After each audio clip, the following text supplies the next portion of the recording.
ខ1ដល់ខ11បើឃើញហើយសូមផ្ទៀងជាមួយខ្ញុំនៅគ្រានោះស្ដេចហេរ៉ូតទ្រង់លូកព្រះហស្ថទៅចាប់ធ្វើទុកដល់ពួកជំនុំខ្លះក៏សម្លាប់យ៉ាកុបជាបងយ៉ូហាន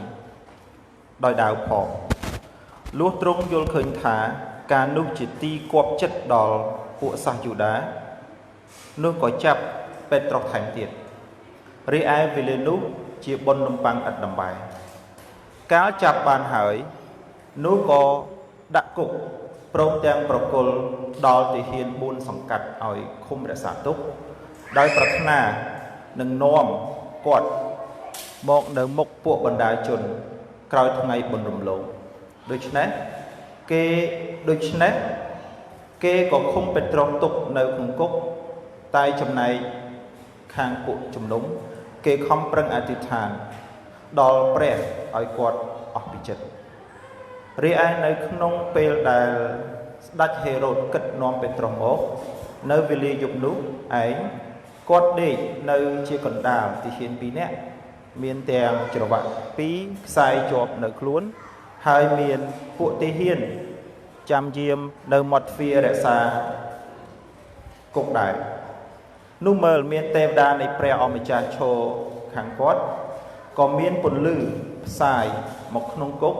ទេវតានោះក៏គោះពីចំហៀងពីខាងចំហៀងដាស់គាត់ឡើងថាចូលក្រោកឡើងជាប្រញាប់នោះច្រវាក់ក៏ជ្រុះពីដៃគាត់ចេញរួចទេវតាប្រាប់ថាចូលក្រវ៉ាត់ខ្លួនហើយពាក់ស្បែកជើងទៅគាត់ក៏ធ្វើដូច្នោះហើយទេវតាប្រាប់ទៀតថាចូលពាក់អាវមកតាមខ្ញុំចុះនោះគាត់ចេញទៅតាមទេវតាឥតមានដឹងជាការដែលកើតមកដោយសារទេវតានោះជាពិតឬមិនពិតទេគឺគាត់ស្មានថាបានឃើញការជាក់ស្ដែងវិញកាលបានដើរផុតពីអ្នកយាមទី1រួចទី2នោះក៏មកដល់ទ្វារដែកដែលនាំចេញទៅខាងក្រៅទ្វារនោះក៏របើកឯងកាលបានចេញទៅផុតផ្លូវមួយហើយនោះស្រាប់តែទេវតាឃ្លាតចេញពីគាត់បាត់ទៅលុះពេត្រុសដឹងខ្លួនឡើងក៏នឹកឃើញថាឥឡូវនេះអញដឹងប្រកាសថាព្រះអម្ចាស់បានចាត់ទេវតានៃទ្រង់ឲ្យមកដោះអញឲ្យរួចពីកណ្ដាប់ដៃនៃស្ដេចហេរ៉ូតហើយពីគ្រប់ទាំងបំណងដែលសាសយូដាបានរងចាំដែរបាទសូមសម្រុំចិត្តអធិដ្ឋាន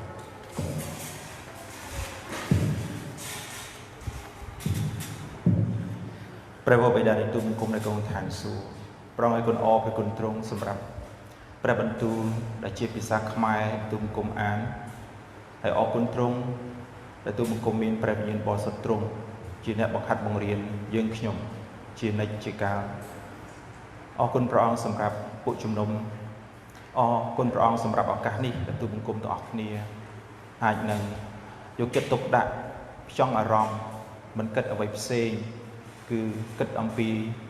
ព្រះបន្ទូលទ្រង់ពិចារណាអំពីព្រះបន្ទូលទ្រង់ព្រះអង្គនេះគឺជាអ្វីដែលទ្រង់បានដាក់នៅក្នុងជីវិតយើងខ្ញុំម្នាក់គឺជាការគោរពឲ្យតម្លៃនឹងព្រះបន្ទូលរបស់ផងទ្រង់ព្រះអង្គឲ្យគុណអរព្រះគុណទ្រង់សម្រាប់ពេលនេះហើយគុណក៏តាមរយៈរឿងនេះរឿងរបស់លោកយ៉ាកុបនិងពេត្រុសសូមទ្រង់បានជួយឲ្យរឿងនេះដើម្បីអាចនឹងលើកទឹកចិត្តទូលបង្គំយើងខ្ញុំទៅតាមចំណែកណាមួយដែលព្រះវិញ្ញាណទ្រង់សពប្រតិផងដែរហើយគង់ជាមួយនឹងបងប្អូនទូលបង្គំបើកចិត្តបងប្អូនទទួលព្រះបន្ទូលព្រះអង្គជាចំហហើយបងប្អូនដែលទើបតែជឿថ្មីបងឲ្យគុណដឹងថាពិបាកនឹងយល់ប៉ុន្តែគុណជឿថាព្រះវិញ្ញាណបរិសុទ្ធទ្រង់នឹងបង្ហាត់បង្រៀននឹងប៉ះពាល់ចិត្តគាត់មិនខានឆ្នេះព្រះអង្គហើយសូមទ្រង់បានជួយឲ្យបងប្អូនដែលជឿព្រះអង្គយូរហើយសូមទ្រង់បានឲ្យព្រះបន្ទូលទ្រង់បាននៅតែលើកទឹកចិត្តកម្លាចិត្តដាស់តឿនកែតម្រង់គង់នៅជាមួយទូលបង្គំនៅការនាំព្រះបន្ទូលទ្រង់សូមឲ្យទូលបង្គំបាននាំព្រះបន្ទូលទ្រង់ជាសេចក្តីពិតឲ្យទូលបង្គំមិនឈរនៅលើសេចក្តីពិតដែលជាព្រះបន្ទូលទ្រង់កុំឲ្យទូលបង្គំបន្ថែមបន្ថយការទីកូននិយាយអំពីគំនិតចិត្តកូននៅឡើយតែសូមឲ្យព្រះហត្ថលេខទ្រង់សូមឲ្យមាត់របស់ទូលបង្គំបាននិយាយពីសេចក្តីពិតគឺជាព្រះបន្ទូលទ្រង់អរគុណទ្រង់ពេលជាមួយគ្នាជាមួយបងប្អូននេះគុណក៏សូមពិចារណាព្រះបន្ទូលទ្រង់ជាមួយគ្នាក្នុងនាមព្រះអង្គម្ចាស់ ព្រះយេស៊ូវគ្រីស្ទអាមែន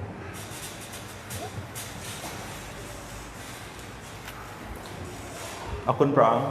យើងមកដល់ព្រះគម្ពីរកិច្ចការចំពុក12ចុះបើសិនជាយើងក្រឡេកក្រោយបន្តិចអំពីកិច្ចការចំពុក11យើងឃើញថាលោកលូកាបានពិពណ៌នាអំពីភាពរីកចម្រើនពួកជននៅទីក្រុងណាបងប្អូនមានចាំទេមេរៀនមុន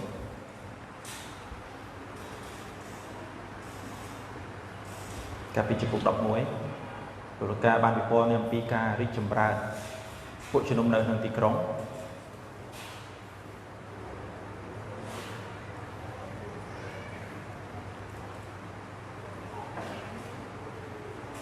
បងប្អូនភ្លេចហើយទីក្រុងអីដែលគេហៅយើងថាគ្រីស្ទានដំបូង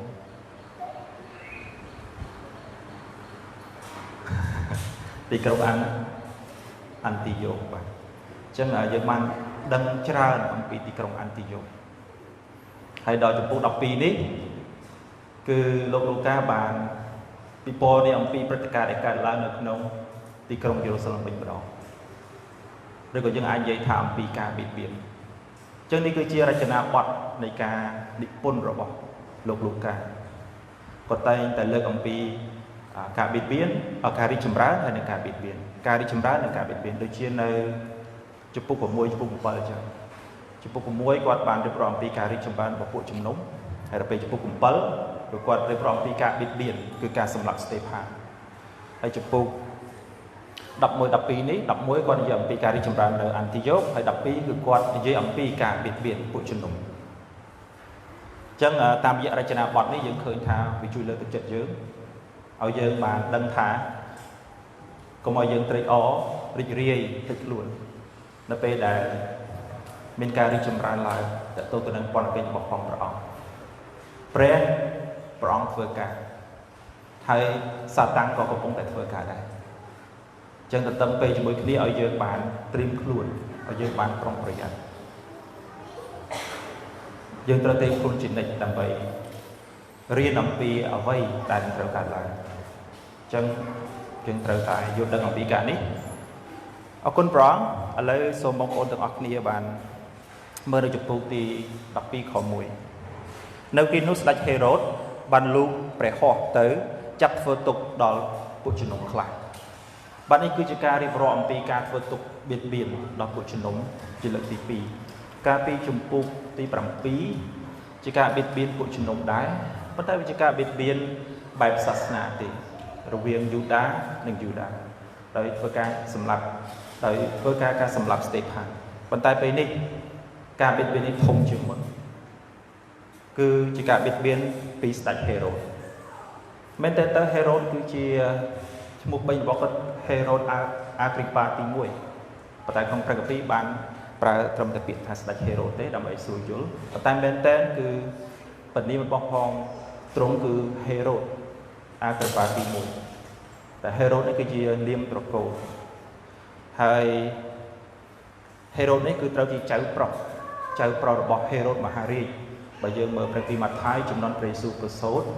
គឺហេរ៉ូតមហារាជជាអ្នកគ្រប់គ្រងចំនួនព្រះយេស៊ូវហើយហេរ៉ូតអាគ្រីប៉ាទី1នេះក៏ជាក្មួយប្រុសរបស់អាគ្រីប៉ាទី2ដែរហេរ៉ូតអាគ្រីប៉ាទី2ដែរដែលជាអ្នកជាចៅក្រមកាត់ក្តីព្រះយេស៊ូវដូចគ្នាអញ្ចឹងបើយើងក៏លេចមើលតកូហេរ៉ូតនេះទៅលើផែនដីគ្មានស្ដេចណាដែលអាក្រក់ជាងស្ដេចហេរ៉ូតទេគឺត្រង់ន័យថាចងចិត្តចងគំនិតគុំគួនដល់គ្រីស្ទបរិស័ទដែលជឿព្រះអង្គជារៀងរហូតមិនថានៅចំនួនព្រះយេស៊ូវប្រសូតទេមិនថានៅចំនួនព្រះយេស៊ូវកំពុងធ្វើពន្ធកិច្ចទេថែមទាំងចំនួនពួកសាវកទៀតអញ្ចឹងយើងអាចនិយាយបានថាមាននរណាដែលអាក្រក់ជាងស្ដេចហេរ៉ូតនឹងទេនៅលើផែនដីពីព្រោះជីវិតរបស់ពួកគាត់បានដឹកនាំដោយសាតាំងមិនចង់ឃើញនគររបស់ព្រះអង្គបានរីកចម្រើនទេចឹងនេះគឺជាហេរ៉ូតអាគ្រីប៉ាទី1ហើយការបៀតបៀននៅចំណុចនេះគឺជាការបៀតបៀនផ្នែកនយោបាយលែងជាការបៀតបៀនសាតាំងលែងប្រើការបៀតបៀនផ្នែកសាសនាទៀតហើយគឺសាតាំងបានបំផ្លាញការបៀតបៀនពីសាសនាមក นโยบายពីព្រោះស្ដេចនៅពេលនេះហេរ៉ូតអាហ្គ្រីប៉ាគឺជាអ្នកដែលមានអំណាចជាច្បាប់អញ្ចឹងគាត់មានអំណាចផ្នែកនយោបាយអញ្ចឹងការបៀតបៀននេះវាធ្ងន់ធ្ងរមែនតើគឺស្ដេចផ្នែកនយោបាយគឺចូលពាក់ព័ន្ធដើម្បីនឹងបង្ក្រាបដើម្បីនឹងទប់ស្កាត់ការរីកចម្រើនរបស់ពួកជំនុំអញ្ចឹងស្ដេចគាត់ធ្វើអីបងប្អូនគាត់បៀតបៀនដល់ពួកជំនុំខ្លះហើយយើងរាប់ថាវាជាការខុសខើដោយសារតែអីគាត់ក៏សម្លាប់យ៉ាកុបដែលជាបងយ៉ូហានដោយដែរ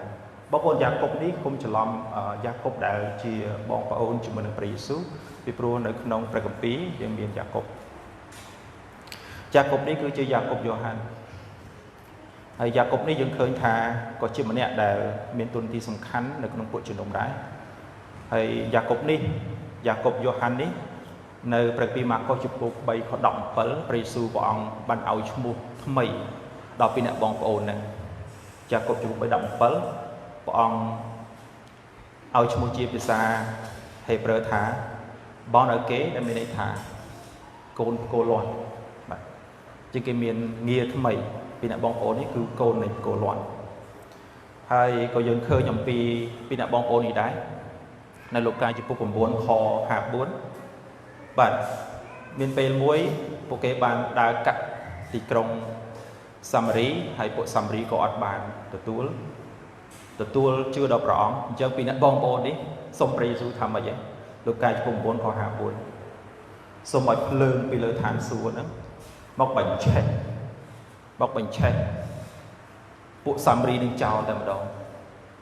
ដូចជាអេលីយ៉ាបានធ្វើប៉ុន្តែព្រះយេស៊ូវទ្រង់បានស្ដីបន្ទោសដល់គេគឺពួកគេមិនយល់អំពីបំណងនិងផែនការរបស់ព្រះទេហើយព្រះអង្គក៏បានបន្ទោសនៅចិត្តរបស់គេដែលជាចិត្តដឹកនាំដោយ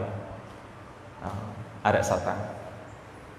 ហើយបងប្អូនពីរនាក់នេះដូចគ្នាដែរនៅម៉ាកុសជំពូក10ខ35ក៏យើងឃើញពីអ្នកបងប្អូនទៅឯព្រះយេស៊ូវហើយពួកគេទៅសុំព្រះយេស៊ូវរឿងអីបងប្អូនសុំម្នាក់អង្គុយនៅខាងឆ្វេងម្នាក់អង្គុយនៅខាងស្ដាំវ៉ាវសុំពេលដែលនគរព្រះអង្គមកដល់កូនសូមនៅខាងស្ដាំហើយកូនម្នាក់ទៀតសុំនៅខាងឆ្វេងដែលអត់មានសាវកណាបានសុំយ៉ាងដូច្នោះទេតែពួកគេទាំងពីរនេះបានសុំនេះគឺជាយ៉ាកុបយ៉ូហានមិនមែនយ៉ាកុបដែលត្រូវជាបងប្អូននឹងព្រះយេស៊ូវទេព្រោះព្រះយេស៊ូវព្រះអង្គមានបងប្អូនបង្កើតអញ្ចឹងនេះគឺជាយ៉ាកុបយ៉ូហានហើយគាត់ត្រូវបានស្ដេចហេរ៉ូតអាហ្គ្រីប៉ាទី1សម្លាប់ដោយអីអ្វីដែលខ្ញុំចាប់អារម្មណ៍គឺសម្លាប់ដោយដាវបងប្អូនហេតុអីបានខ្ញុំសង្កត់ទៅលើពាក្យដាវពីព្រោះបើតាមវប្បធម៌របស់រ៉ូមការសម្លាប់មនុស្សណាម្នាក់គឺគេតែងតែធ្វើអីបងប្អូនការដាក់ទោសប្រហារជីវិតដល់នរណាម្នាក់នៅក្នុងចក្រភពរ៉ូមគឺនិយាយទៅយើងឃើញហើយដូចជាព្រះយេស៊ូវអញ្ចឹងគឺគេឆ្កាងប៉ុន្តែសម្រាប់យ៉ាកុបគឺអត់ឆ្កាងទេគឺសម្រាប់ដោយដាវនេះស្រាលទេប៉ុន្តែមិនមែនទេនៅក្នុងភាសាអង់គ្លេសគឺគេប្រើពាក្យថាកាត់កបងប្អូនកាត់កមានថាចាប់បានគឺកាត់ក្បាលតែម្ដងនេះគឺជាមរណភាពរបស់លោកយ៉ូហានគាត់ស្លាប់ខុសអំពីសាវកដទៃផ្សេងទៀតជាការពិតសាវកដទៃខ្លះស្លាប់ដោយគេគប់ថ្មគេចាក់សម្លាប់ប៉ុន្តែយ៉ាកុបគឺជាបរណស័ក្តិសិទ្ធិដំបូងគេដែលត្រូវបានសម្លាប់ហើយសម្លាប់នេះគឺខុសខើមែនទែនទី1គឺត្រង់ថាអត់យកទៅជំនុំជម្រះទេករណីព្រះយេស៊ូវគឺ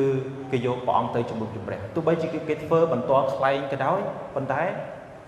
គេនៅតែមានសវនាការសម្រាប់ព្រះយេស៊ូវតែយ៉ាកុបអត់ទេគឺចាប់បានអត់សួរច្រើនគឺកាត់ក្បាលសម្លាប់តែម្ដងនេះវាជារឿងដែលខុសខើ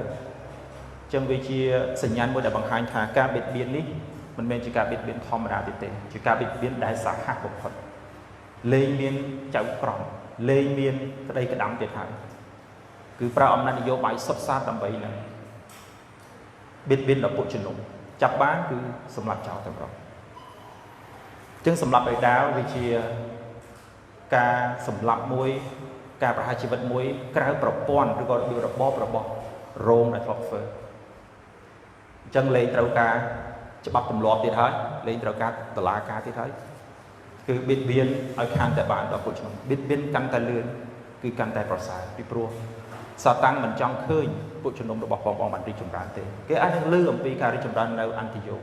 ចឹងគេមានការភ័យបារម្ភថាពួកជំនុំនឹងកាន់តែរីកចម្រើនខ្លាំងទៅហើយរីកចម្រើនដល់យេរូសាឡិមវិញពីព្រោះពួកជំនុំនៅអន្តិយោដូចយើងបានរៀនហើយពេលដែលខ្វះខាតគេបានថ្វាយគេបានធ្វើកិច្ចការជាច្រើនត្រឡប់មកកាន់យេរូសាឡិមវិញអញ្ចឹង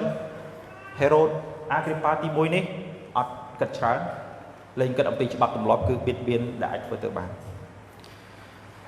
នៅក្នុងចំណុចនេះក៏បង្កើតនៅរឿងមួយដែលភាសាអង់គ្លេសថា spiritual dilemma មានន័យថាការឈឺក្បាលសំណួរដែលពិបាកនឹងឆ្លើយ spiritual dilemma មានថាការគិតដ៏ឈឺក្បាលមួយទាក់ទងទៅនឹងរឿងនេះត្រង់ថាអញ្ចេះហេតុអ្វីបានព្រះអង្គសង្គ្រោះយ៉ាកុបសុំទោសហេតុអ្វីបានព្រះអង្គអនុញ្ញាតឲ្យយ៉ាកុបស្លាប់តែពេត្រុសបែរជាព្រះអង្គរំដោះវិញវាជាសំណួរខាងព្រលឹងវិញ្ញាណមួយដែលមនុស្សជាច្រើនកំពុងតែប្រឈមលើរឿងហ្នឹងបងប្អូនតន់ពាក្យហ្នឹងមានន័យថាហេតុអីបានជាព្រះអង្គអនុញ្ញាតឲ្យយ៉ាកុបស្លាប់បែរជាអនុញ្ញាតឲ្យពេត្រុសទៅមើលនៅខបន្ទាប់គាត់រួចពីចំណងវិញហាក់បីដូចជាព្រះអង្គអត់ព្រះអង្គអយុត្តិធម៌មែនទេបងប្អូនហាក់ដូចជាព្រះអង្គអយុត្តិធម៌ពីព្រោះពួកគេសិតតែជាអ្នកដែលមានសារៈសំខាន់មែនទែននៅក្នុងពួកជំនុំចំនួនដើមទាំងយ៉ាកុបនិងពេត្រុសប៉ុន្តែហេតុអ្វីបានជាព្រះអង្គឲ្យយ៉ាកុបស្លាប់ហើយស្លាប់ដោយវេទនាឯពេត្រុសព្រះអង្គបែរជារំដោះគាត់ឲ្យមានសេរីភាពទៅវិញនេះហើយគឺជា spiritual dilemma យ៉ាអាហ្នឹងហើយគឺជាចំណុចដែលគ្រីស្ទានកំពុងតែ struggle កំពុងតែតយុទ្ធជាមួយរឿងហ្នឹងពីព្រោះនៅក្នុងរឿងនេះគឺជារឿងមួយដែលបង្ហាញថាព្រះអយុត្តិធម៌ជាការពិតបងប្អូនសំណួរនេះបានកើតឡើងទៅលើយើងគ្រប់គ្នាយើងតែងតែនិយាយថាហេតុអីបានអញ្ចឹងហេតុអីបានព្រះអង្គដកឪពុករបស់ខ្ញុំជាពិសេសខ្ញុំតែម្ដងនៅពេលដែលឪពុកខ្ញុំស្លាប់ខ្ញុំសួរថាហេតុអីបានព្រះអង្គទៅដកឪពុករបស់ខ្ញុំវិញដែលគណៈពេលដែលគាត់បម្រើព្រះហើយបម្រើព្រះទាំងលំបាកទាំងក្រខ្សត់ផងហេតុអីបានអញ្ចឹងហើយខ្ញុំជឿថាបងប្អូនសិតតែមានសំណួរដូចគ្នាហេតុអីព្រះអង្គបានដកគំនិតខ្ញុំដូចនឹងបងប្អូនដូចគ្នាគឺព្រះអង្គអយុត្តិធម៌នេះជាគំនិតខ្ញុំយើងអាចចោទថាព្រះអង្គអយុត្តិធម៌ព្រះអង្គស្រឡាញ់មួយសពមួយនេះជាគំនិតរបស់យើងហើយនេះវាជារឿងដែលខ្ញុំបានលើកឡើងអញ្ចឹងគឺថាវាជាចំណោទមួយនៅក្នុងពួកជំនុំប៉ុន្តែទោះបីជាយ៉ាងណានេះជាគំនិតយើងប៉ុន្តែខ្ញុំមាន3ចំណុចដើម្បីអាចឲ្យបងប្អូនដោះស្រាយពីរឿងនេះដោះស្រាយបានឬមិនបានតែវាជាប្រាប់បន្ទូលរបស់ព្រះអង្គគឺទី1បងប្អូនពេលជួបស្ថានភាពអញ្ចឹងបងប្អូនត្រូវតែគិតថាព្រះទ្រង់យុត្តិធម៌ត្រូវតែគិតថាព្រះអង្គយុត្តិធម៌បងប្អូនមើលទៅព្រះគម្ពីរចោទយកថាជំពូក32និងខ4តើព្រះបន្ទូលព្រះអង្គបានប្រាប់ជំនួយមិនដែរ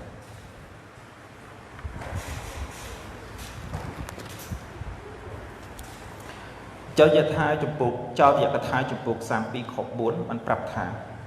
ទ្រង់ជាថ្មដា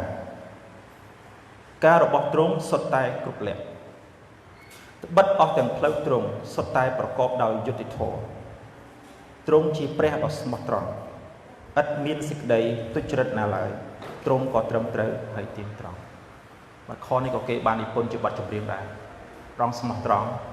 បងត្រឹមត្រូវហើយទៀងត្រង់អញ្ចឹងលោកម៉ូសេគាត់ចង់ប្រាប់យើងពីអីបងប្អូនចង់ប្រាប់យើងថាផ្លូវរបស់ព្រះអង្គសិតតែគ្រប់លក្ខផ្លូវរបស់ព្រះអង្គសុទ្ធតែយុត្តិធម៌ហើយស្មោះត្រង់ហើយគ្មានសេរីទុច្ចរិតណាហើយផ្លូវរបស់ទ្រង់ក៏ត្រឹមត្រូវហើយទៀងត្រង់ដូចគ្នាស្មោះត្រង់ហើយទៀងត្រង់ទៀតនេះជា គុណកិរិយាសព្ទដែលពិពណ៌នាអំពីផ្លូវរបស់ផងព្រះអង្គអញ្ចឹងបើសិនជាព្រះអង្គស្មោះត្រង់ព្រះអង្គយុត្តិធម៌ព្រះអង្គទៀងត្រង់ព្រះអង្គត្រឹមត្រូវហេតុអ្វីបានជាយើងចោទព្រះអង្គថាព្រះអង្គអយុត្តិធម៌ជាការពិតជួនកាលវាខុសពីការគិតរបស់យើងវាអានេះខុសការគិតរបស់យើង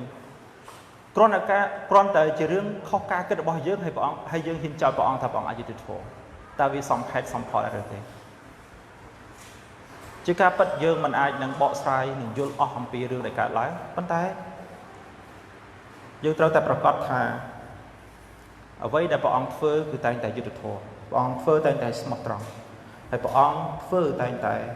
សុចរិតត្រឹមត្រូវហើយទៀងត្រង់អញ្ចឹងមានពុទ្ធបុត្រណានៅក្នុងព្រះអង្គទេអ្វីដែលព្រះអង្គសម្រេចធ្វើគឺត្រូវចាំថាព្រះអង្គយុត្តិធម៌ដូច្នេះសូមបងប្អូនកុំចោទកុំទាមទារពាក្យយុត្តិធម៌ពីព្រះអង្គការគិតមិនដូចនឹងការគិតរបស់យើងមិនបានស្មើនឹងព្រះអង្គទេទោះបីជារឿងខ្លះយើងមិនអាចបកស្រាយបានយើងទាមទារការបកស្រាយហើយគ្មានការបកស្រាយបានប៉ុន្តែក៏យើងមិនមានសិទ្ធិនឹងទាមទារភាពយុត្តិធម៌អយុត្តិធម៌ពីព្រះអង្គដែរដូច្នេះនេះជាចំណុចទី1ដែលបងប្អូនត្រូវចាំគឺព្រះអង្គទ្រង់យុត្តិធម៌ត្រូវចាំថាព្រះអង្គយុត្តិធម៌ព្រះអង្គយុត្តិធម៌ព្រះអង្គយុត្តិធម៌ទី2គឺគំនិតរបស់ផងព្រះអង្គគឺខ្ពស់ជាងយើងនេះចូលដល់ចំណុចដែលយើងទាមទារការបកស្រាយព្រះអង្គហើយបានអញ្ចឹងសូមព្រះអង្គបកស្រាយសូមព្រះអង្គបញ្យល់សូមលោកគ្រូងវិលបញ្យល់សូមចាស់ទុំបញ្យល់ប៉ុន្តែបងប្អូនគំនិតរបស់ផងព្រះអង្គគឺខ្ពស់ជាងគំនិតរបស់យើងដូចជានៅព្រះគម្ពីរអេសាយបងប្អូនតែជាមួយគ្នាអេសាយ55 8 9ពីព្រោះព្រះយេហូវ៉ាទ្រង់មានបន្ទូលថាគំនិតអញមិនមែនដូចជាគំនិតរបស់ឯងរាល់គ្នាទេឯផ្លូវរបស់ឯងរាល់គ្នាក៏មិនមែនជាផ្លូវរបស់អញដែរបិទដែលផ្ទៃមេឃខ្ពស់ជាងផែនដីយ៉ាងណានោះអស់ទាំងផ្លូវរបស់អញខ្ពស់ជាងផ្លូវរបស់ឯងហើយគំនិតរបស់អញក៏ខ្ពស់ជាងគំនិតរបស់ឯងរាល់គ្នាយ៉ាងនោះដែរគំនិតរបស់ផងអង្គវាខ្ពស់ជាងយើងដូចខ្ញុំនិយាយមុនហ្នឹងបើយើងទាមទារការបកស្រាយនៅចំណុចខ្លះវាត្រូវការបកស្រាយប៉ុន្តែទោះបីមិនមានការបកស្រាយយ៉ាងណាក៏ដោយតែយើងត្រូវចាំថាគំនិតរបស់ផងព្រះអង្គគឺខ្ពស់ជាងយើងខ្ពស់ហើយខ្ពស់មែនតើដែលព្រះអង្គប្រៀបធៀបផ្ទៃមេឃនិងផែនដីឥឡូវបងប្អូនពីផ្ទៃមេឃនិងផែនដីវាផែនដីផ្ទៃមេឃខ្ពស់ខុសគ្នាប្រមាណគីឡូវាឆ្ងាយមែនតើអញ្ចឹងមិនមែនខ្ពស់ជាងហ្នឹងគឺខ្ពស់ជាងបន្តិចទេខ្ពស់ជាងឆ្ងាយដូចនឹងផែនដីហើយនឹងផ្ទៃមេឃអញ្ចឹងការគិតរបស់យើងមិនយល់អំពីបំណងមហាតីបងការគិតរបស់យើងដូចជាកូនក្មេងអញ្ចឹងដែលយើងនៅតូចយើងតែឆ្ងល់ថាប៉ាហេតុអីបានធ្វើកៅអីជើង4អញ្ចឹងមិនក៏មិនធ្វើជើង1ទៅមិនក៏មិនធ្វើជើង3ទៅការគិតរបស់យើងពេលខ្លះយើងថាឆ្លាតប៉ុន្តែសម្រាប់ព្រះអង្គដូចកូនក្មេងអញ្ចឹងចំណុចទី2គឺយើងត្រូវតែគិតថាគំនិតរបស់ផងព្រះអង្គគឺខ្ពស់ជាងយើងហើយខ្ពស់ហើយឆ្ងាយសាស្ត្រាក៏បាននិយាយដូចគ្នាដែរបងប្អូនសូមបងប្អូនទៅមើលសាស្ត្រាចំពោះ8 ខ 17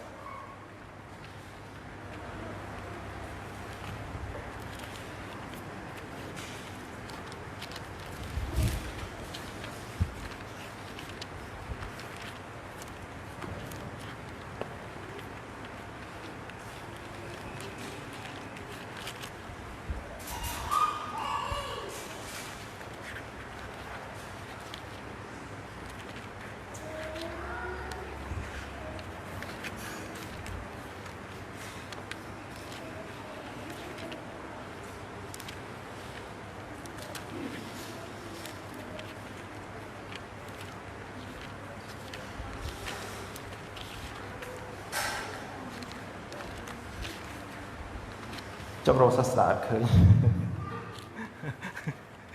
អូខេនៅខាងក្រោយបាទសាឡូមោនបាទសាស្ត្រាចំពោះ8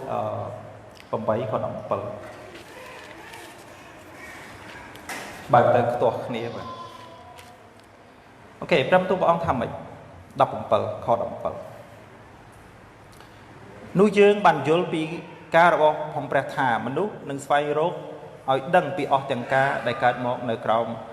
ថ្ងៃមិនបានត្បិត ទោះបើខំប្រឹងស្វែងរកយ៉ាងណាគង់តែមិនដែលប្រទះយល់ដែរហើយទោះបើមានមនុស្សប្រាជ្ញណាស្មានថានឹងរកស្គាល់បានក៏គង់តែមិនអាចនឹងយល់បានដែរបាទនេះគឺជាអ្វីដែលព្រះបន្ទូលលើកទឹកចិត្តមួយទៀតគឺថាទោះបីអ្នកប្រាជ្ញក៏ដោយគេខំរកអ្នកប្រាជ្ញគេតែពុទ្ធទស្សនវិទូគេតែអ្នកវិទ្យាសាស្ត្រក៏ដោយគេតែអូខេបើតែឯងថាអញ្ចឹងសូមមានអំណាចណាប៉ុន្តែសម្រាប់ជំនឿគឺអត់ដូច្នោះទេរឿងខ្លះมันអាចបញ្យល់បានទេពីព្រោះអីព្រះគម្ពីរបានប្រាប់ថាទោះបីជាគំនិតយើងជាអ្នកប្រាជ្ញប៉ុណ្ណាក៏ដោយប៉ុន្តែយើងក៏នៅតែមិនអាចយល់អំពីបំណងផាទេបងព្រះព្រោះគំនិតរបស់ព្រះអង្គនិងយើងគឺខុសគ្នានេះចំណុចទី2ចំណុចទី3គឺបងប្អូនតើតូនទៅនឹងគ្រប់ការទាំងអស់បានផ្សំគ្នាមកគឺសម្រាប់ការល្អគឺព្រះគម្ពីររ៉ូមដែលបងតែងតែឮរ៉ូម8ខ28គឺគ្រប់ការទាំងអស់គឺព្រះអង្គបានផ្សំគ្នាមកដើម្បីល្អដើម្បីប្រយោជន៍ដល់យើងតែប៉ុណ្ណោះតែត្រង់ចំណុចនេះខ្ញុំក៏ចង់ឲ្យបងប្អូនគិតទៅជាបែបភាសាអង់គ្លេសថា spiritual platitude មានន័យថាយករឿងនឹងមកវាទៅជារឿងដែលនឹមជារឿងដែលស្ពឹកវាទៅជារឿងដែលស៊ាំទៅនឹងរឿងហ្នឹងមានន័យថាពេលដែលមានបញ្ហាអីកើតមកអាការក្រក់អីកើតមកបងប្អូនតែនិយាយថាអូខេផ្សំគ្នាមកសម្រាប់ការល្អហើយក៏ចប់ទៅនោះទេអានេះមានថាយើងកំពុងតែមានអារម្មណ៍នឹមជាមួយទៅនឹងស្ថានភាពហ្នឹងជាមួយនឹងខកពីហ្នឹងក៏វាមិនអញ្ចឹងដែរគឺចង់ឲ្យបងប្អូនបានឮព្រះបន្ទូលរ៉ូម8:28ហ្នឹងហើយឲ្យយើងបានគិតថាការល្អគ្រប់ការទាំងអស់បានផ្សំគ្នាមកសម្រាប់យើងគឺក្នុងគោលបំណងថាគឺយើងត្រូវតែបន្ទាបចិត្តព្រមទទួលនៅការទាំងអស់នោះដោយធ្វើការអភិវឌ្ឍវាយកព្រះបន្ទូលកន្លែងនេះជាការលើកទឹកចិត្តវិញកុំឲ្យយើងដេកលក់ជាមួយនឹងកន្លែងហ្នឹងដោយយើងព្រមទទួលអ្វីគ្រប់យ៉ាងគិតថាវាជាអំពើបាបរបស់យើងល្អយើងគិតថាយើងធ្វើល្អបានអាក្រក់យើងគិតថាយើងធ្វើបាបប៉ុន្តែផ្ទុយទៅវិញគឺយករឿងទាំងអស់ហ្នឹងមកគិតជារឿងដែលព្រះអង្គចង់បង្រៀនយើងពីអ្វីមួយក្នុងជីវិតនេះគឺជា3ចំណុចដែលអាចជួយបងប្អូនហើយចំណុចសំខាន់នៅក្នុងនេះខ្ញុំក៏ចង់ប្រកាសដំណឹងល្អមួយដែរទាក់ទងទៅនឹងការសុគតរបស់យ៉ាកុបវាបង្ហាញអំពីការល្អសម្រាប់ពួកជំនុំហើយការសុគតនេះការស្លាប់នេះក៏បង្ហាញអំពីតួអង្គព្រះយេស៊ូវដែលយើងមើលឃើញថាដូចជាព្រះអង្គជាព្រះបុត្រាតែមួយរបស់ព្រះអង្គត្រូវបានព្រះវរបិតាធ្វើគុតសម្លាប់គឺដើម្បីការល្អដូចគ្នាគឺដើម្បីឲ្យយើងទាំងអស់គ្នានៅរ៉ូមបានជាក់យ៉ាងច្បាស់ឲ្យយើងទាំងអស់គ្នាបានជាមេត្រីជាមួយនឹងព្រះវរបិតាជាព្រះយេស៊ូវដែលជាបុត្រស្ងួនគ្នារបស់ព្រះអង្គផងតែព្រះអង្គត្រូវតែលះបង់ជីវិតដើម្បីឲ្យយើងរាល់គ្នាដូច្នេះវាជារឿងល្អបាទវាជារឿងល្អគឺទាំងការល្អទាំងការអាក្រក់គឺយើងដូច្នេះឲ្យយើងបានទទួលស្គាល់ថាការសក្តិនេះគឺនាំអ្វីមកកាន់ជីវិតយើងវិញកុំឲ្យយើងមើលឃើញការសក្តិរបស់ព្រះយេស៊ូវគឺជាទណ្ឌកម្មអំពើបាបដែលទ្រង់បានធ្វើហើយយើងបែរជាមើលងាយយើងបែរជាមិនឲ្យតម្លៃតែឲ្យយើងមើលអំពីការសក្តិរបស់ព្រះយេស៊ូវរាប់ជាការល្អគឺឲ្យយើងបានយកការនេះមកគិតថាដោយសារតែខ្ញុំជាបាបជនទើបព្រះយេស៊ូវទ្រង់បានសក្តិវាល្អសម្រាប់ខ្ញុំគឺខ្ញុំបានជាមិត្តរីជាមួយនឹងព្រះវរបិតាបាទអរគុណសូមបងប្អូនបើបន្តទៀត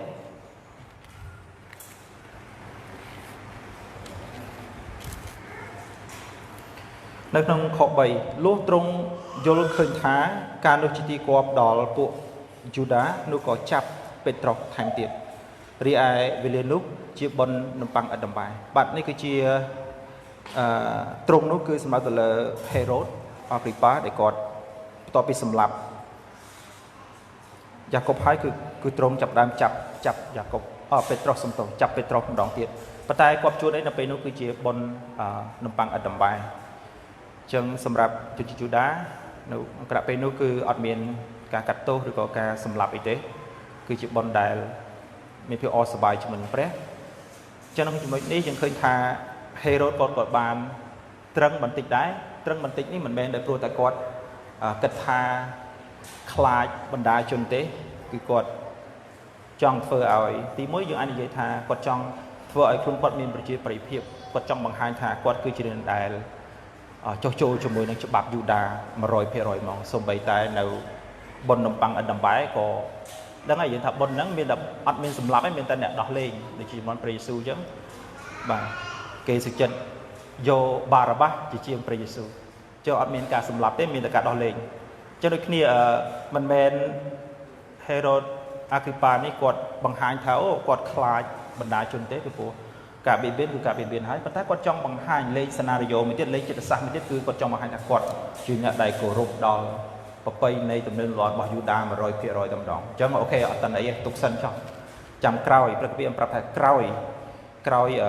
បុណ្យនំប៉័ងអត់ដំបែណាគឺឬក៏បុណ្យរំលងហ្នឹងទៅគាត់សម្លាប់អាហ្នឹងទី1ទី2គាត់ក៏កំពុងចង់គៀងគរនៅប្រជាប្រិយភាពរបស់គាត់ដែរបាទគេគោលនៅប្រជាប្រិយភាពរបស់គាត់ទី1គឺគាត់បង្ហាញអំពីអំណួតរបស់គាត់ថាគាត់ជាអ្នកដែលចុះចូល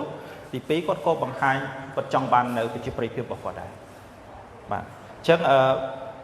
យល់ទៅមិនមែនគាត់មានចិត្តសន្តោសពិតប្រាកដទេគឺគាត់មានចិត្តសន្តោសខ្លាំងខ្លាយចិត្តសន្តោសរបស់គាត់គឺគាត់ចង់បានតែអំពីមនុស្សឲ្យសរសើរតែប៉ុណ្ណោះអញ្ចឹងគេក៏ចាប់ពេត្រុសខ4ការចាប់បានហើយនោះគេក៏ដាក់គុកព្រមទាំងប្រគល់ដល់ទាហាន4សង្កាត់ឲ្យឃុំរក្សាទុកវ៉ាវពេត្រុសនេះរឿងលំបាកជាងគេបន្តិចជាធម្មតាចាប់ហើយគួរតែធម្មតាប៉ុន្តែគេយ៉ាងម៉េចដែរគេឲ្យទាហាន4សង្កាត់ឲ្យឃុំរក្សាហេតុអីពីព្រោះខ្លាចពេត្រុសគាត់រត់គេចពីព្រោះអីគេមានបទពិសោធន៍រួចហើយអំពីព្រះយេស៊ូវមិនចឹងទេបាទមានបទពិសោធន៍រួចហើយអំពីព្រះយេស៊ូវហើយជាពេលនោះគេដាក់ទាហានស្ទើរពេកទៅដំណឹងព្រះយេស៊ូវដែលរស់ឡើងវិញនោះជារឿងដែលខ្ចោះខ្ចាយអញ្ចឹងកន្លែងនេះគេកាន់តែបន្ថែមការរឹតបន្តឹងទៅដល់ពេត្រុសពីព្រោះពេត្រុសក៏ជាអ្នកដែលសំខាន់នៅក្នុងពុជជំនុំដែរដោយប្រាថ្នាថានឹងនាំគាត់មកនៅមុខបណ្ដាជនក្រោយឲ្យបុណ្យរំលងបាទបុណ្យរំលងហើយទៅគេចាប់ដើមវិនិច្ឆ័យក្តីឥឡូវយើងមើលអ្វីដែលពួកជំនុំធ្វើវិញនេះគឺជាហេរ៉ូតគាត់ធ្វើគាត់ប្រើកម្លាំងនយោបាយរបស់គាត់ដើម្បីបង្ក្រាបពួកជំនុំហើយចុះពួកជំនុំវិញធ្វើយ៉ាងដូចម្ដេចគឺនៅក្នុងខ4ខ5ដូច្នេះគេក៏ឃុំពេត្រុសទុកនៅក្នុងគុកតែចំណែកខាងពួកជំនុំគេខំប្រឹងអធិដ្ឋានដល់ព្រះឲ្យគាត់អស់ពីចិត្តបាទនេះគឺជាកម្លាំងមួយដែលពួកជំនុំមានកម្លាំងហេរ៉ូតគឺមានតបតែកម្លាំងពួកជំនុំអត់មានតបទេបងប្អូនគឺជាកម្លាំងនៃសេចក្តីអធិដ្ឋានអញ្ចឹងហើយបានជាការអធិដ្ឋានវាជារឿងដែលសំខាន់ព្រះគម្ពីរមិនតិចច្រើនកន្លែងទេដែលដាស់តឿនយើងឲ្យយើងអធិដ្ឋានសូម្បីតែការអធិដ្ឋានអត់ឈប់ឈរការប្រជុំគ្នាអធិដ្ឋានហើយជាពិសេស model ដែលយើងបានឃើញពួកជំនុំដើមនៅកិច្ចការនេះតាំងពីជំពូក1មកពុក2គឺសេចក្តីអធិដ្ឋាននេះវាជារឿងដែលសំខាន់ហើយព្រះយេស៊ូវក៏ព្រះអង្គជាព្រះនៃសេចក្តីអធិដ្ឋានដែរអញ្ចឹងអ្វីដែលពួកជំនុំមានគឺមានតែសេចក្តីអធិដ្ឋានពួកជំនុំគ្មានតបគ្មានលុយគ្មានអំណាចណាទៅច្បាំងទេប៉ុន្តែមានតែសេចក្តីអធិដ្ឋានអញ្ចឹងត្រឡប់មកយើងត្រូវតែយកចិត្តទុកដាក់ទៅលើការអធិដ្ឋានពេលខ្លះទោះបីជាយើងមិនសូវឲ្យតម្លៃប៉ុន្តែយើងមើលក្នុងព្រះគម្ពីរការអធិដ្ឋានវាជាអាវុធដ៏ប្រកែមែនទែនជាអាវុធលើសអស់ទាំងអាវុធដែលព្រះទ្រង់សពតិឲ្យយើងអធិដ្ឋានប៉ុន្តែកន្លែងនេះបងប្អូនខ្ញុំក៏ចង់ពន្លិចតិចដែរពេលខ្លះការអធិដ្ឋានរបស់យើងក៏វាអត់ត្រឹមត្រូវដែរការអធិដ្ឋានជុំនៃអធិដ្ឋានល្អប៉ុន្តែពេលខ្លះក៏បងប្អូនអាចនឹងភ្លេចដែរពីព្រោះព្រះគម្ពីរក៏បានរៀបរាប់ដែរថាការអធិដ្ឋានខ្លះក៏ព្រះអង្គអត់ឆ្លើយតបដែរដោយសារទី1គឺយើងអធិដ្ឋានមែនប៉ុន្តែយើងអធិដ្ឋានដោយតាមបំណងចិត្តរបស់យើងទី2យើងអធិដ្ឋានដោយអស់ពីចិត្តព្រះគម្ពីរកន្លែងនេះពាក្យកន្លែងនេះដែលលោកលូកាប្រើគឺអធិដ្ឋានដោយអស់ពីចិត្តនៅក្នុងភាសាអង់គ្លេសក៏ប្រើពាក្យថា ektenos ហ្នឹងគឺជាកិរិយាសព្ទដដែលលោកលូកាបានប្រើនៅក្នុងព្រះគម្ពីរលូកាគឺនៅក្នុងសួនកេសេម៉ានីជាកិរិយាសព្ទដែលព្រះយេស៊ូវទ្រង់បានអធិដ្ឋានបងប្អូននៅចាំរឿងហ្នឹងទេគឺជាពេលមួយដែលព្រះអង្គចិត្តត្រូវបញ្ជូនទៅហើយព្រះអង្គមានទុកព្រួយមែនទែនព្រះអង្គហៅសិស្សហើយឲ្យពួកគេអធិដ្ឋានហើយព្រះអង្គអធិដ្ឋានរហូតដល់តែញើសត្រឡប់ទៅជាឈាមអានេះហើយគឺជាកិរិយាសព្ទនៃពាក្យ ektenos hai lục lục ca bản pra kriya sập nâng đọt đai nấu tròn đi cứ chụp bộ chân nôm nấu nông cái này ní ở từ than ở Petrov mến từ than thom đá thì cứ ở từ than sật điên nâng Presu chứ cái sập tại môi đại Presu bản pra bản ở từ than nấu cái xem này cứ từ than này cái bóng hồn đại officialไปคลาวิจิการรำลึกเยอะได้ไปคลายังจงในทิศทางแม่เวียมันตอนปันนังกรุบกรอนเตะเวียมันเขาเตะให้เขาเวียอัดเตาอัดเขาได้ปันท้ายไปคลายังก่อนแต่จงในทิศทางสาสาจุกการยกไปในทิศทางนั้นเตยจิตไอซีสาสาหรือก็ไปคลายังทิศทางโดยกรอนแต่ประกรุบกิจบ่าให้ก็ยังต้องหลอกตัวเองเตะปันท้ายเอาไว้ได้พองสับหาเตะเลือกอัมพีการจงในทิศทางคือเราแต่ทิศทางexternals จะทิศทางโดยอ่อนดีจุดคือการทิศทางโดยจ้องบ้านจ้องคืนคือโดยรวมชูจัดแบบประยุพ้องอธิษฐานเราดอกสระเยอะเติมจิตเชื่อคือจะการอธิษฐานแบบเตะการไฟการหลุดบัตรต่างอ๋อดอกประยุแต่มาดอกโดยเหมือนเมียนเพียรอยนากันทายยืนจะได้ดอกสลายตุกไอ้พระองค์จะได้ดอกสลายไปคลายยืนอธิษฐานแมนหมดยืนอธิษฐานโกนโสมไฟกรุบการต่อดอกพระองค์ปัจจัยยืนจะได้ดอกสลายดิตลอดตัวเตียงไปยืนดอกสลายแต่การอธิษฐานแบบ external คือการอธิษฐานได้เตะมารอยเตะให้คือยืนลิงกัดหมดเตะให้คือยืนชมตัวดอกสลายหมดอันนี้คือการได้อธิษฐานได้กำรอมีหลายช่องกัดรุ่นนะอีกพรุ่งดอกเตี้ยเป็นอธิษฐานเตะแมนหมดยืนเตะแมนปัจจัยยืนเนื้อแต่ชียืนดอกสลายอีกพรุ่งยืนเนื้อแต่มันตกจัดปลอมยืนตัวหาเฮ้แต่ยมบัตรเฟอร์สกรรมเพียบไม่มันลัตพอจึงเราเฟอร์สกรรมเพียบอันนี้เป็นข้อปีชีวิตประจำไทยเราบอกยังจีการปัดยังเฟอร์สกรรมเพียบมันลัตพอแต่không sẽ jầm nơก็อ่อนจังก็อ่อนจังสกรรมเพียบสมาลัตพอไหมเนี่ยแต่เราjầm nơก็อ่อนจังคือดอแต่เยอะไปคลายเยอะบัตรเฟอร์สกรรมเพียบเวลามีลัตพอที่โปรวิจเรื่องอธิธรรมจิตวิจเรื่องในแต่ต้นjầm nơบางคนบาดชื่อบางมันเฟิร์มมันลัตพอแต่เรื่องคลาวิพวกปีกาเกิดบ่อยเยอะยังกรมอธิษฐานให้ยังติดเฟิร์เรื่องนั้นเทียบมันเขาเตะเฟิร์ตื่นปันแต่เบอร์สนามบอลโปอธิษฐานใบปุจุนลมดาวเนี่ยอธิษฐานใบพระเยซูในเกสเซมานีเอ็กเตอร์โนสคือจะการอธิษฐานเตะมาโรยไปโรยดอกร้องดอกให้มือเต้นผมเอาตามจิตพระเยซูทางการนั่งมาดอลไลแต่มาตามจิตทุกคนอธิษฐานให้ก็มายืนเฉลิมเฟื่อไอ้ตามจิตมายืนดอได้เลยเป็นแบบเตะให้ก็ยืนมีนสไลด์เพียบเรื่องนั้นยืนตุกจิตทางแค่ก็ดอกสไลด์เรื่องนั้นให้จำลายยังนะคือเรื่องนั้นนี่คือการอธิษฐานมวยได้รำลึกยืนรอการอธิษฐานก็ยืนเปล่าตายอธิษฐานดาวออฟฟิเชียลบอกว่าได้มีบัตรพิเศษอธิการอธิษฐานออฟฟิเชียลเลยย้อมเราเป็นลืมเบียดทางอธิษฐานออฟฟิเชียลนี่เวลาเชื่อดักตื่นยืนไปคลายืนคนตาอธิษฐานแบบกรุบกริบมันออฟฟิเชียลสัมแต่ยังสระตะพในหายยุงให้จำลายดังเมียนให้จำลายคือเมนคือแปรตรงมันดอกเป็นตรอกไอเมนสริพิบข้อปมวยเรียไอโครงการได้สตัชเฮโรดกัดนอมเป็นตรอกมกในวิเลยุมนุมเองกดเด็กในคนดาวติเฮียนปีเนี่ยบัดแกเอาติเฮียนบุญสังกัดมือไข่กดเฮ้ยกาเปียกดตังรังเฮ้ยอันนั้นขนมกุ๊กนี่อัดเอาสโลเตียดแต่เฮียนปีออมเตียดโอ้ลำบากมาแต่ชีวิตบอกก็ลำบากเมียนแตงจังหวะแต่เฮียนปีมันเอาจะท้ายดักจังหวะเตียดบอกโบนะเมียนตกลำบากอันจังบาดเป็ดตรกดเมียนจังเมียนปีออมกดเฮ้ยจังหวะบางสายในคลูนเตียดก็มากดรถเลิกนี้เลยรถเลยบาในเฮ้ยเมียนปุติเฮียนจำเยี่ยมในหมดฟีเรศากกได้เมียนเพลย์บางคนเมียนเพลย์เด้เมียนเพลย์อายยังกอดรถเกจิอัดเด้